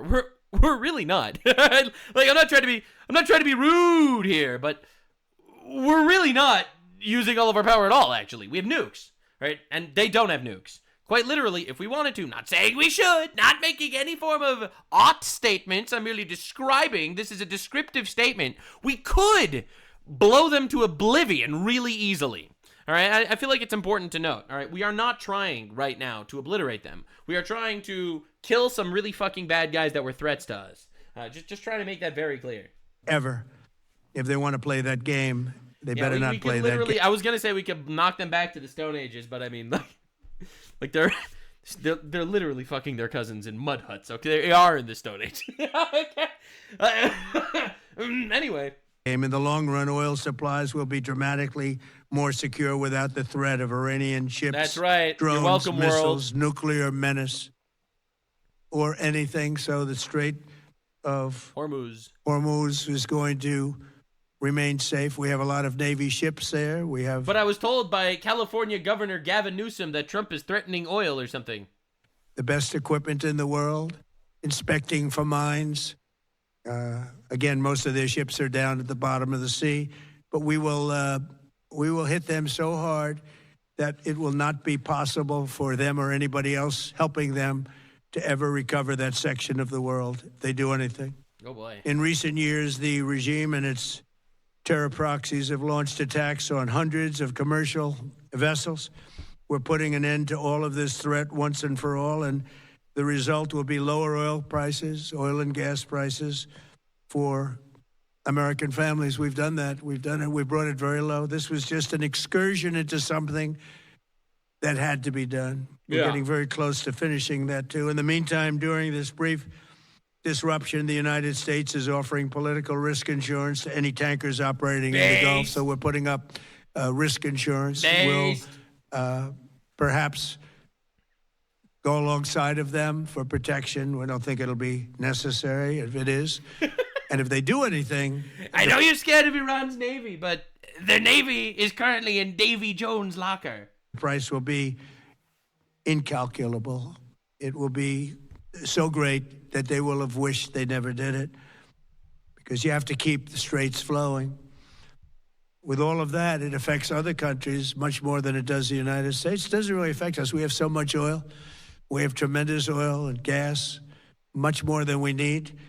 We have Venezuela now as our new partner, great partner. Work out. So that's what I'm talking about, man. Peace through strength, baby. That's what I'm saying, dude. Absolutely. Colossal W. Abso-freaking-lutely. You know why we have them as such a good friend? All we did is capture the El Presidente. Look, man. If things go well in Iran, Iran will be a very strong ally of ours, too. That's right. We won't need any of these buggers.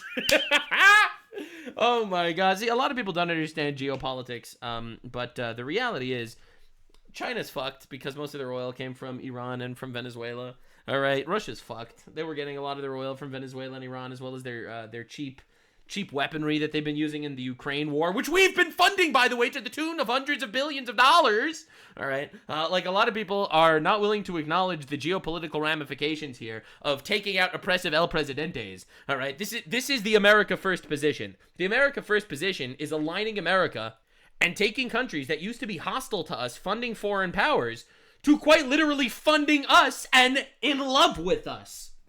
Dog, you're seeing Iranians and Venezuelans around the world celebrating what we're doing. All right, like people don't understand. I feel like geopolitics at all. Like people just like, but that's so far away. It doesn't affect us. Oh, it affects us. It fucking affects us. For the better. Wonderful. We're working with the administration, the president, and it's a massive source of this might end the Ukraine war too, honestly. Oil, gas, everything. But we're in a very good position. but very unfair to other parts of the world, like China as an example. I mean, we're doing this Poor China. for the other parts of the world, including... We're doing it for you, China. You want your oil to come through the Strait of Hormuz, but they can't now because we're literally at war. Well, we'll do you a favor and let your oil go through. You're welcome, Chinese poo. Countries like China, they get a lot of their...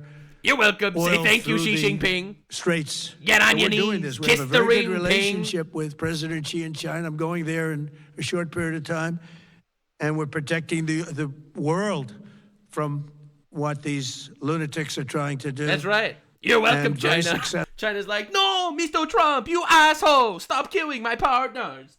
And Trump be like, don't worry. We'll let your ships go through the Strait of Hormuz. Sorry about the lack of oil partners, though. Successfully, I might add. We're also waiving certain oil-related sanctions to reduce prices. So we have sanctions on some countries. We're going to take those sanctions off. Trump's a businessman, dude. Like, expect oil prices to come back down to normal. Expect it very soon. I mean, literally, the entire left self-destructed over this. Oil price is $104 a barrel. Goes down to 80 in like 12 hours. This straightens out. Then who knows, maybe we won't have to put them on. There'll be so much peace.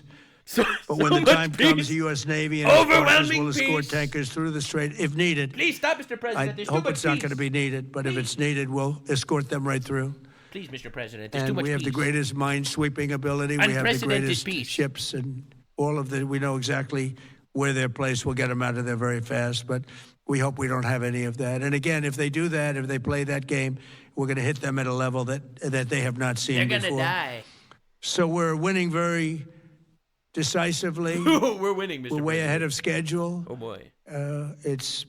Our military is the greatest in the world, with the greatest equipment and the greatest people in the world. That's right. Nobody's ever seen anything like it. Iran's a very powerful country. They were going to take over the Middle East. If we did not hit them, they were going to take over the Middle East. They had thousands and thousands since their last hit. They had thousands and thousands of missiles and everything else. Most are now destroyed. But they were going to take over the Middle East. Those they were going to try. Weapons were aimed at Middle Eastern countries that had nothing to do with this. Yep. They were going to take over the Middle East, and they were going to try and destroy Israel. So we stopped it with good timing. I mean, they've been trying to destroy Israel for like the last 30 years. Basically, every single Middle Eastern conflict that went on over there was Iran's fault. Too many people are retarded and don't really know what's going on in the Middle East at all. I don't really blame them. It's at the other end of the world, and you'd think it doesn't affect us. But Iran literally started all that shit there. Like, they've been doing all that stuff. Like, I'm not even exaggerating. Every time you hear about Hamas, that's just Iran's proxy. Every time you hear about Hezbollah or the Houthis bombing our ships, or the Houthis lighting Saudi Arabia's oil on fire, that's Iran. That's all Iran, dude. And like, we don't need to live like this. We don't need to live where this terrorist pedophile death cult that's, by the way, threatening to kill us and sending assassins to kill Trump multiple times, all right, our president, all right, we don't need to live like this. We don't need those people around to be in power. We could actually just do things. And Mr. President believes that you could actually just do things. We're very proud to be involved in this, and it's going to be ended soon. Yeah. And if it starts up again, they're going to die. They'll be hit even harder. They'll be dead, sir. Thank you very much for being here. Go ahead. Any questions? Oh, boy. Here we go. Thank you so much. Go ahead. Do you approve of Iran's new supreme leader? And secondly, can you tell us more about your call with Russian President Vladimir Putin today? Yes. What did you discuss? Yes, I had a very good call with President Putin. We had a lot of people on the line from our side, from his side. We were talking about Ukraine, which is just a never-ending Putin means balls in Spanish. fight. I don't speak Spanish. I only speak American. I do. I take my cock and I put in his mouth. Where are you going to get your cheap drones now, Putin? Now you want to end the war, eh?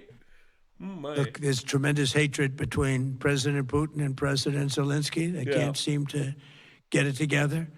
But I think it was a positive call on that subject. And we obviously talked then about the Middle East. And he wants to be helpful. I said, you could be more helpful by getting the Ukraine-Russia war over with. That would be more helpful. But we had a very good talk. I am trying to be helpful, Mr. President. Please, let the terrorist pedophiles around. I don't really care. They give me free shit. Mr. President. I need their fucking drones. That's suicide. I am very developed country, but they make very good suicide drones. They know a thing or two about blowing themselves up. I don't understand. Maybe it's cultural, but I don't get it, but they are very effective at self-destruction. And he wants to be very constructive. Yeah, please. All right, that's great. Yeah, please. Thank you, Mr. President. On Iran, you called it an excursion. You said it would be That's right. over soon. It was Are a you side thinking quest. this week it will be over? No, Are you but talking soon. about days? I think so. It was a side quest. It was a side quest, reporter bitch. Don't you understand how this works? You don't get it? And with respect Very soon. Look, everything they have is gone, including their leadership. In fact, there are 2 levels of leadership, and even actually, as it turns out, more than that. But 2 levels of leadership are gone. Insane. Most people have never even heard about the leaders that they're talking about. So it's obviously been very, very powerful, very effective.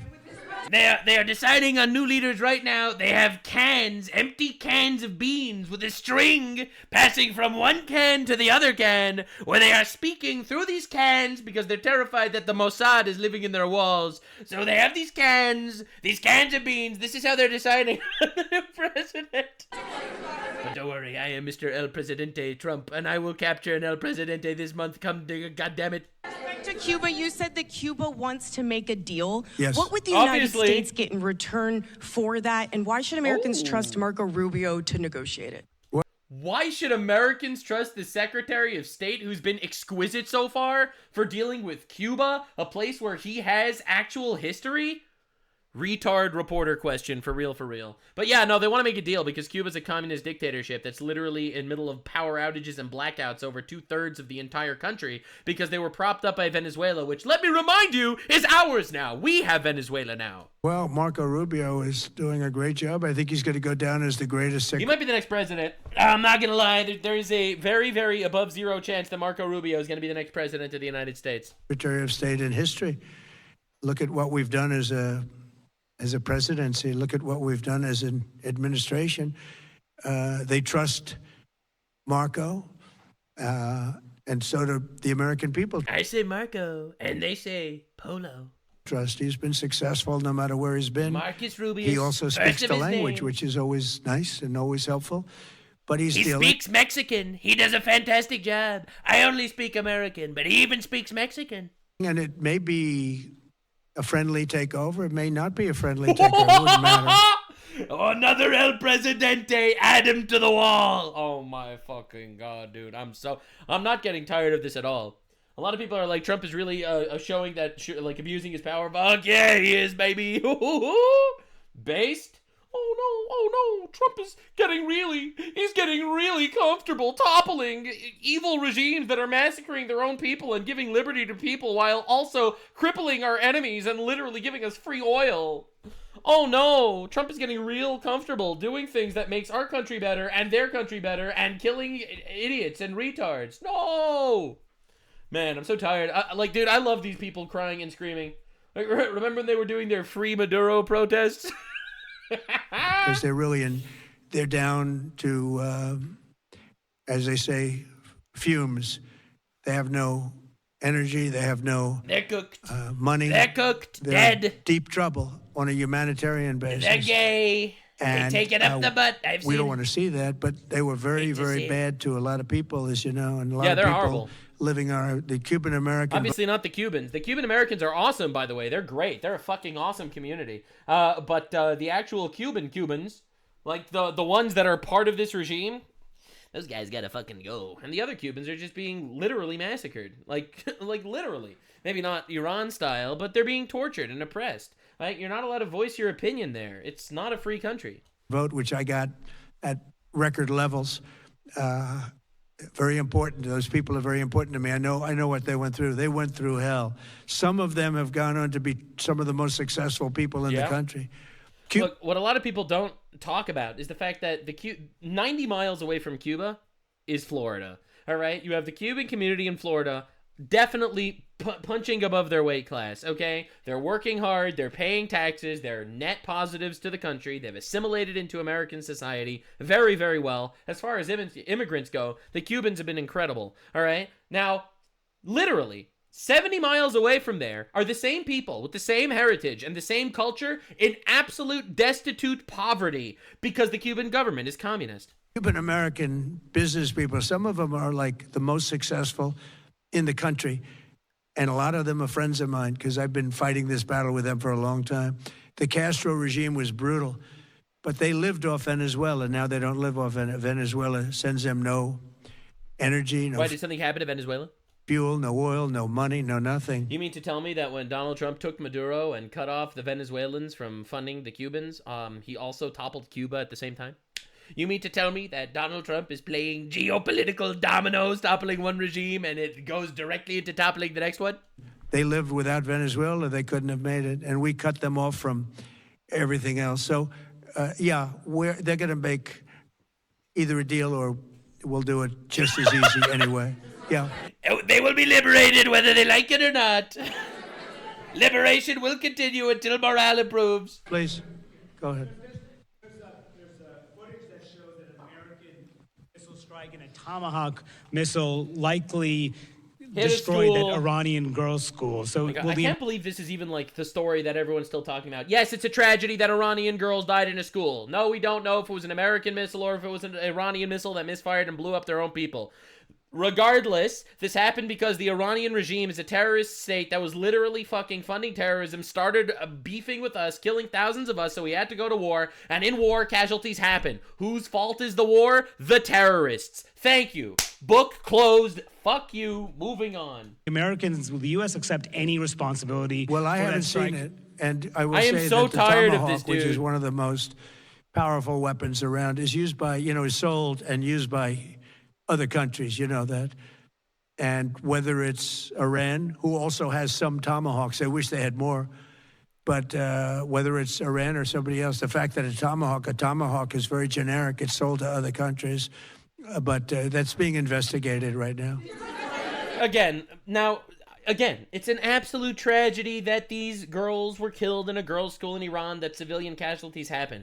Civilian casualties happen in every single war. That is war. Why did this war happen? Because the Iranian fucking terrorists have been trying to kill us for 47 years. All right? Let's not get our wires crossed. Even if it was an American missile, which I don't know. I have no idea if it was, if it wasn't. I'm currently personally inclined to think that it was an Iranian missile that blew up their own shit. But because we've been incredibly precise with all of our strikes, why would we strike a school? All right? So I'm personally inclined to believe it was Iran. But even if it was us, morally, the fault is on Iran. I'm so tired of like this bullshit. It's like, oh my God, Israel killed civilians in Gaza. Yes, they did kill civilians in Gaza. You know why? Because Hamas terrorists decided to start a fucking war and use human shields and fire rockets from schools and hospitals.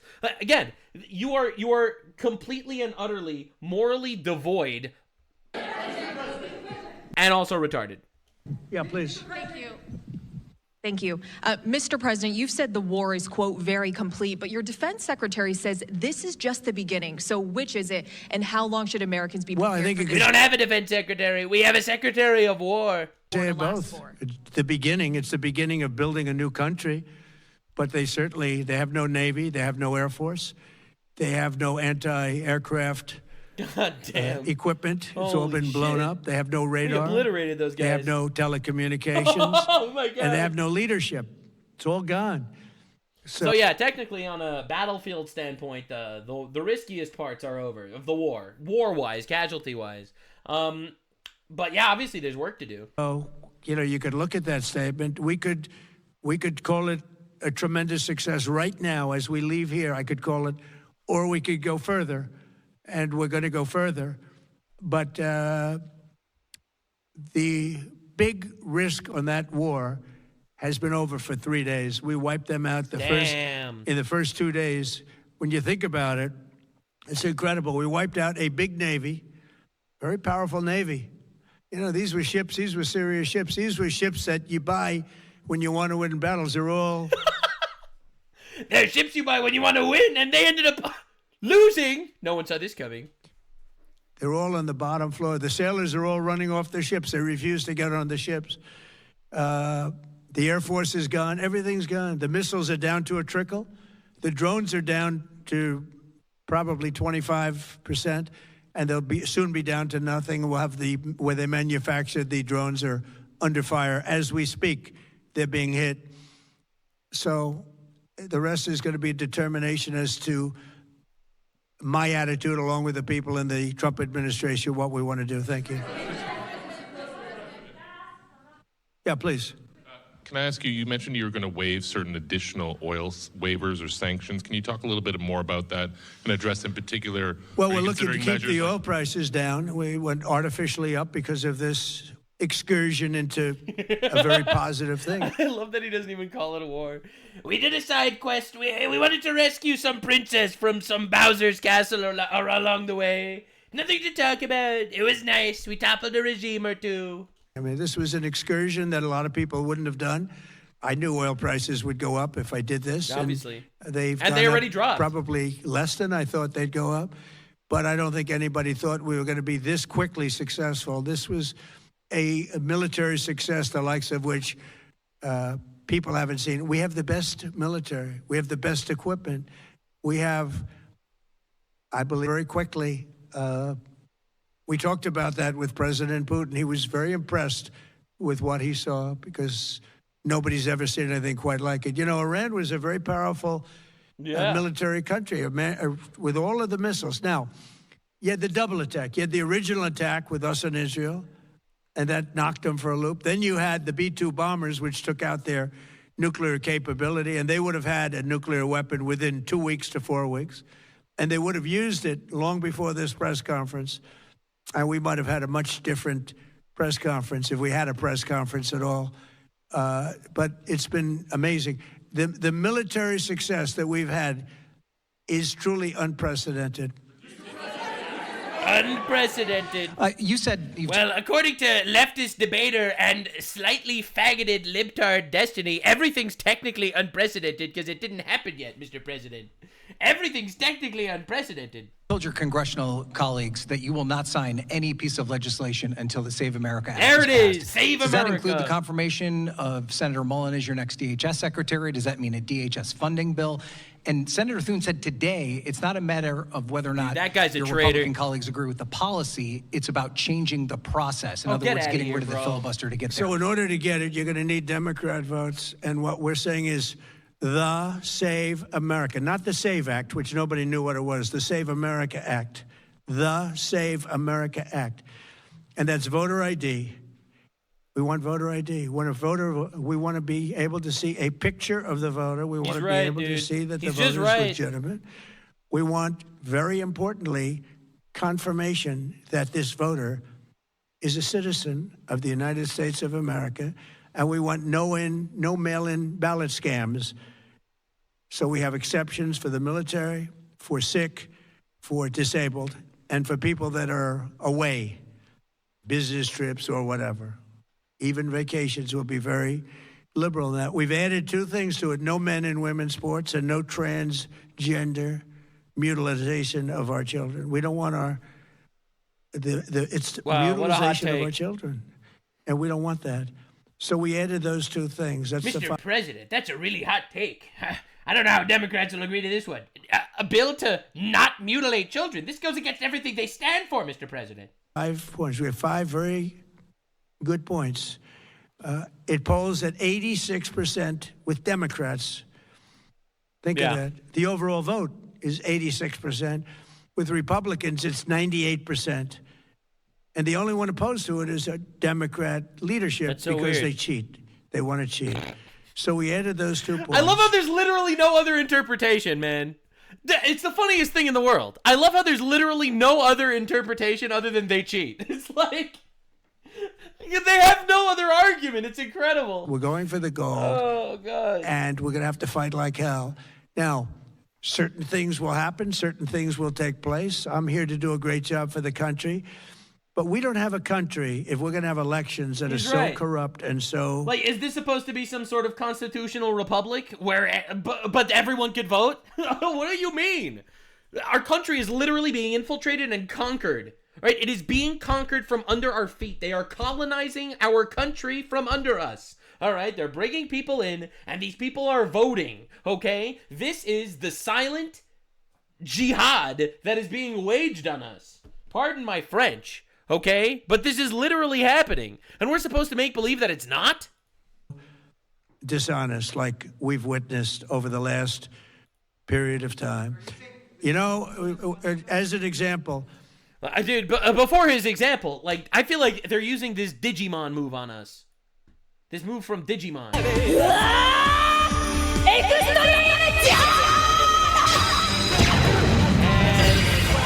And he self-destructs. You see what I'm saying? They're using that Digimon move on us in real time. And we're supposed to believe it's not happening. That's literally the leftist position, though. The left position of we should steal elections, actually. Virtually nobody has nobody has a system of mail-in ballots like we have. No other country in the world. France went away from it. Because it's retarded. You know why? Because it's corrupt. Because it's and retarded. Jimmy Carter, when he had a commission, frankly, I think it's probably the best thing Jimmy Carter did. He said, you can't have mail-in voting because it's inherently dishonest. Yeah, and it's turned out to be totally dishonest, so we're going to fight for it. Yeah. Iran activated any sleeper cells inside the U.S. There's reports that they have pressed that trigger button to activate those cells, at least abroad. Well, they've been trying for a long time. We've been very much on top of it. One of the things we have to do is get the Democrats to stop the Democrat shutdown, because, as you know, the apparatus that looks into that, Schumer and the Democrats have shut it down. They shut down the Department of Homeland Security literally during this war just to stick it to Trump. Understand, the Democrats are the enemy within. They are the enemy within. They hate our country and our civilization, and they want to destroy us, which is why they fight to keep people like Mahmoud Khalil in our country. All right, Mahmoud Khalil, this guy over here, who's not an American citizen, they were fighting tooth and nail to keep him in our country, when he has literally made statements like this: we are fighting for the total eradication of Western civilization. All right, but for some reason, they were fighting tooth and nail to keep that guy in our country. They hate us. They want us to be destroyed, in my opinion. It's almost on a spiritual level the reason why this warfare is so toxic. Because it's illogical. It's so illogical. Which tells you they probably hate our country a lot. But the Democrats have to open that up. But we've got very, very good intelligence into that. We know a lot of different things that have happened that have been very bad. A lot of them came in during the Biden open border period. Yeah. But we have them under, we've got them, we're watching every single one of them. Yeah, we know a lot about them. The biggest problem we have is the Democrat shutdown. We know a lot about them, but the shutdown doesn't allow us to do what we have to do. Do you have to take him out? Does he have a target on his back? You mean he's gonna die? New supreme leader? You mean the son? How can there be an Iran? Well, I don't want to say no spoilers. No spoilers. He's gonna die. No spoilers. Don't want to ruin it. That, but. You know, eyes to the screen, pay attention, it's gonna be fun. No, I was disappointed. A lot of people make killing terrorists like this chore, this unbelievable, it's tragic, it's dirty work, but we have to do it. No, it's not dirty work. It's the will of God. That's right. Yes, you kill people that are trying to kill you. Absolutely. And while you're doing it, put a smile on your face, because it's the thing you should be doing. All right? Worship God with a smile on your face, man. Actually, killing terrorists is based. Because we think it's going to lead to just more of the same problem. For why would you possibly leave that guy in power? That guy would just continue the Iranian regime, slaughtering their own people, start funding all sorts of terrorists in the region, literally developing nukes and ballistic missiles to attack us. Why would we keep them in power? We have our military there. We have our intelligence there. We could just remove them. Remove him. We don't need to deal with that. And quite literally, they could surrender at any time. They could just give up, roll over, and die. Pointed to see their choice. Thank you, sir. You've said you have someone in mind to be the new Iranian leadership, if not the Ayatollah's son. What are you looking for in that person? Are you looking at someone internal, given that you just said that their leadership has been decimated? I like the and idea of internal and eternal, come to think of it. But I like the idea of internal, because it works well. I mean, I think we've proven that so far in Venezuela. We have a woman, Delcy, who has been, president of the country, very respected, she's doing a great job. And it's, wow, she's licking our balls and everything. I can't believe it. No disruption. We had, as you remember, Iraq, where everybody got fired. The military got fired, the police got fired, the politicians got fired. There was nobody. And you know what they turned into? ISIS. And we don't want that. We don't want that. So I would like to see people that are inside go. Now, they talk about the son of the Shah. They talk about other people. But, you know, hasn't been there in many, many years. We have a formula that's been very good so far. And I think it'll continue to be good. The relationship is extraordinary with Venezuela, smart country.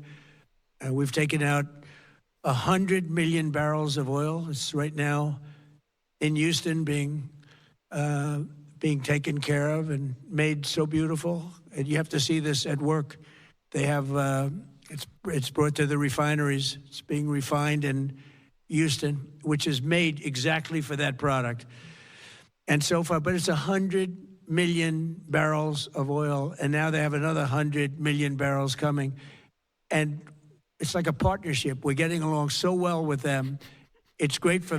I can't stop smiling, man. Like every single leftist that's losing their mind. You know why we're getting along with them, right?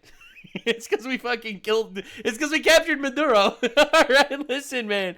You know, it's because we removed their dictator and now they're our best friends. Weird how that happened. All right, it's a mix of gratefulness from the actual Venezuelan people and also fear that we're going to do this to their next person in charge. For Venezuela, and it's great for the United States. Peace through strength is just so much better than wars through weakness, which was Biden.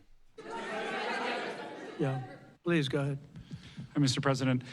You just suggested that Iran somehow got its hands on a tomahawk and bombed its own elementary school on the first day of the war. But you're the only person in your government saying this. Even your defense secretary wouldn't say that when he was asked, standing over your shoulder on your plane on Saturday. Why are you the only person saying this? Because I just don't know enough about it. I think it's... He literally said, I don't know. That's a possibility. Something that I was told is under investigation. Why is this even like a major talking point for these guys? Even if it was America. Dude, it's unbelievable. Even if it was America, it was obviously not intentional, and it's a tragedy regardless of who killed these people. They are dead. So regardless, it's a tragedy that it happened, and the fault lies on the people that forced our hand to go to war. I'm sorry. I'm so tired of like this lib-cuck mindset. It's unbelievable. It's sad it happened. I wish they didn't get obliterated by a Tomahawk missile. Regardless of who did it, casualties happen in war. And now what? What do you want? I'm so tired of this. Like, honestly.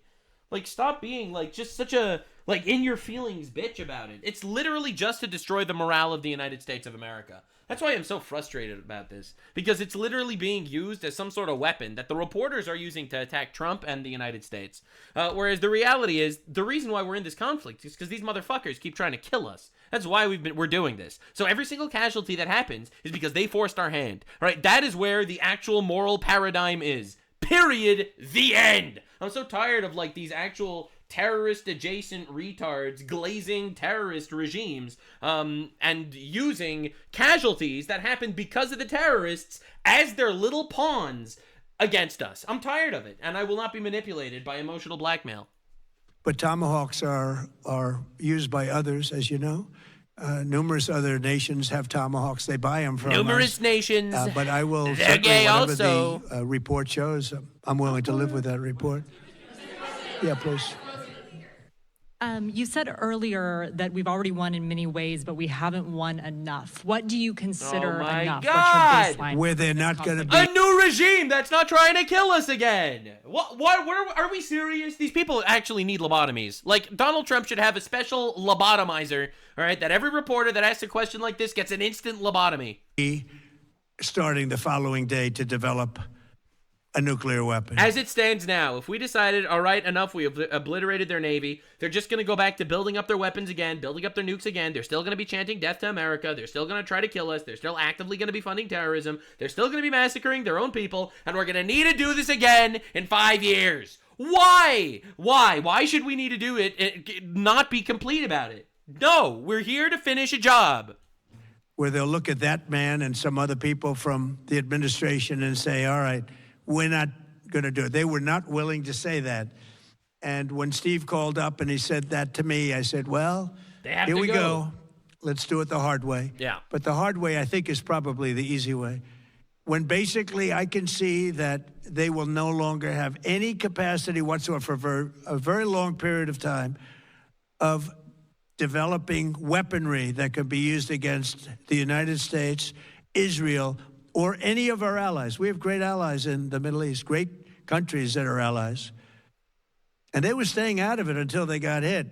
Someday they'll have to do a story. Why did he do that? Why did they do that? But they were going to hit. The answer is it's because they're terrorists. What? Terrorists bombing people indiscriminately? No way.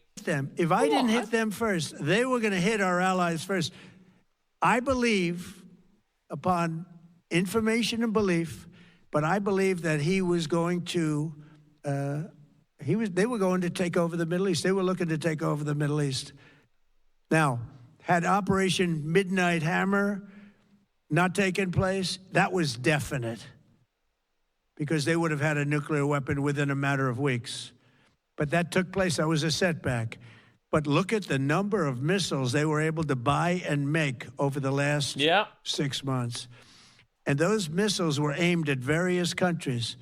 And when you look at over 1,000 missiles shot at like UAE, they were looking to take over the Middle East. We got there first. We're lucky. I'll tell you what, the Middle East and those countries, very rich countries, are very lucky that I was president instead of somebody else. True.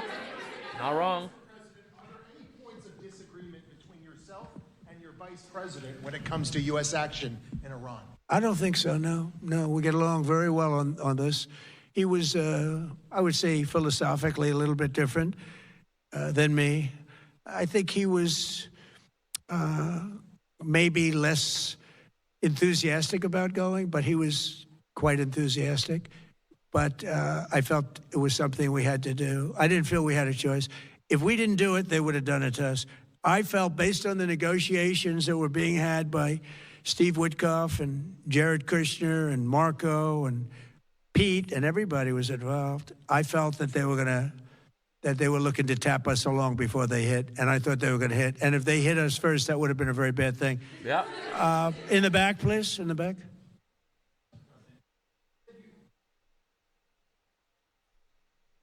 All right. In the back. About the straight, you mean? Yeah, well, I want to keep it open. I didn't hear the question. Good. You know, it doesn't pertain to us so much as it does to China. We're really helping You're welcome, China. China. We're doing it. We're benevolent. China, we're taking out all of your allies, and you have to say thank you. Anyway, let's just understand. We are obliterating your allies around the world. We are weakening you dramatically to the point that you will not be able to invade Taiwan like you want to. And also, you need to tell us thank you for not obliterating you further. All right, China? Nothing personal, kid. I love how Trump literally never mentioned that one of the purposes of these geopolitical conflicts was to cripple China, even though it absolutely was, right? Like, Iran and Venezuela are two of China's major oil funders. Cuba is China's foothold, literally, in our hemisphere. Trump never mentioned it at all, right? He's like, we're going to liberate Cuba, we're going to liberate Venezuela, we're going to liberate Iran. They're all threats to us in their own various ways, whether it's drug trafficking or terrorism issues, but he's never going to mention China directly. Publicly, he's like, China, you're welcome. We're doing you such a nice favor. We're even letting your boats go through the Strait of Hormuz. China, you're welcome. You're welcome, China. We are literally your besties. Well, we destroy your foothold in our region and obliterate all of your oil infrastructure because that's where you get your oil from. China, you're welcome. Dude, it's literally geopolitical genius. Like, I'm shocked at how fucking good he is at this. Get a lot of their energy from the Straits, but hey, look, we have a good relationship with China. It's my honor to do it. Yeah. Literally crippled China so hard with these attacks on Venezuela and Iran, and coming soon, Cuba. And the reality is, and he's just out here, you're welcome, China. We're such close friends. Meanwhile, he literally hits every single one of China's allies, and then publicly, China, we love you. Oh, what do you mean? We didn't hit those allies of yours because it would affect you. No, it was for totally other reasons. What do you mean? God, what a goat. Leader, you have called him an unacceptable choice. So does he have a target on his back? And how can you say he's not going to tell you military secrets, okay? He's not going to release classified information about a war, all right? He's the president of the United States. I, however, am a blue retard on the internet, and that dude is not long for this world. Say whether or not he does, because he's dead. He's cooked. I think he's already injured. I think they already announced he's injured. They did their entire entrance ceremony of that guy with a billboard of him instead of the guy actually showing up. He didn't even show up to his own inauguration ceremony. I think bro's cooked. That would be inappropriate. Yeah, but he's cooked. Hey, look, I had a target on my back because as you people wrote pretty well, they caught the assassin. True. That was after me. An Iranian assassin. That was after Donald Trump. They caught him. 2 of them, actually. Again, this is a story no one says, but in my book, that's enough of a reason to go to war. Another country directly funds and organizes assassination attempts on our leader. That's enough of a reason to go to war in my book, to obliterate their entire regime. That is enough. Forget the whole death to America thing. Forget the whole massacring their own people and funding terrorists. Forget killing thousands of us. Literally, a foreign government funding assassins to take out our leader? Excuse me? If that's not a declaration of war, I don't know what is. So we just got them first, but they caught the assassin. They have him now in custody. That was after me. So, you know, but yeah, people again, don't like crazy. to mention that, but they did People catch don't him. like And to I'd like mention to that. He's right. congratulate our military, Secret Service, FBI, all of the people that worked on that, but they did. Yeah, please. Go ahead. No, go ahead, please. Thank you, Mr. President. You promised the Iranian people you would help them, but it sounds like you're willing to end this fight after your... He did help them. We blew up their fucking police stations, their military, their air force, their missile launchers. We did help them. Military objective. I hope we help them more. Not with boots on the ground, but, you know, a couple more strikes here and there, take out their regime. Have wrapped up. Isn't that a betrayal of Will the I people? help them? Betrayal? Dude, Trump helped them like no one has ever helped them. What are you talking about? I'd like to, if they can behave, but they've been very menacing. You know, they're great people. Oh, they have an my God. amazing population. It's amazing, smart, brilliant, energetic. They have a great, I'd love to help them, but they have to be in a system that allows them to be helped. And right now they're in a system that only allows failure. And I don't want that. And I want a system that's not going to be attacking us. Yeah. We want a system that can lead to many years of peace. Yeah. And if we can't have that, we might as well get it over with right now. Yeah, please. Mr. President, as of today, there have been 8 U.S. military fatalities associated with the war in Iran. How many American deaths are you willing to have in this? What the fuck are these questions, dude? Oh my God, I hate the media so much. They're literally the tentacles of the enemy. What do you mean, how many deaths? We want 0 deaths, but we know that this is war, and we know that tragically people will die in war. What does that even mean? War. Well, as I said before, when you have conflicts like this, you always have death. And I was at Dover yesterday. I met the parents, and they were unbelievable people. They were unbelievable people, but they all had one thing in common. They said to me one thing, every single one, finish the job, sir. Damn. Please finish the job. Legends. Legends. Not just the heroes in the military that put their lives on the line, but the families. Legends. Unbelievable legends. May God bless them. And I'll leave you at that. Thank you very much, everybody.